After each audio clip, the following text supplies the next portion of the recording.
امریکا کے سابق سفیر کرسٹوفر ہل نے پاکستان، سعودی عرب اور ترکی کے درمیان دفاعی معاہدے کو جنگ میں انتہائی اہم موڑ قرار دے دیا۔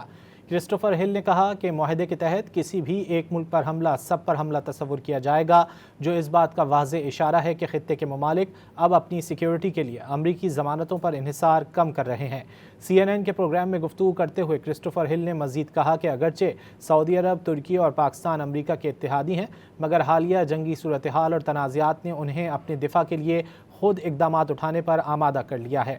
خطے کے ممالک یہ محسوس کر رہے ہیں کہ مشکل وقت میں امریکہ ان کے ساتھ کھڑا نہیں ہوگا۔ امریکا کے سابق سفیر کرسٹوفر ہل نے پاکستان، سعودی عرب اور ترکی کے درمیان دفاعی معاہدے کو جنگ میں انتہائی اہم موڑ قرار دے دیا۔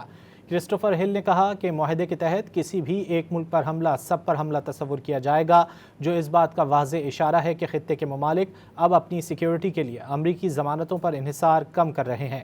CNN کے پروگرام میں گفتگو کرتے ہوئے کرسٹوفر ہل نے مزید کہا کہ اگرچہ سعودی عرب، ترکی اور پاکستان امریکا کے اتحادی ہیں، مگر حالیہ جنگی صورتحال اور تنازعات نے انہیں اپنے دفاع کے لیے خود اقدامات اٹھانے پر آمادہ کر لیا ہے۔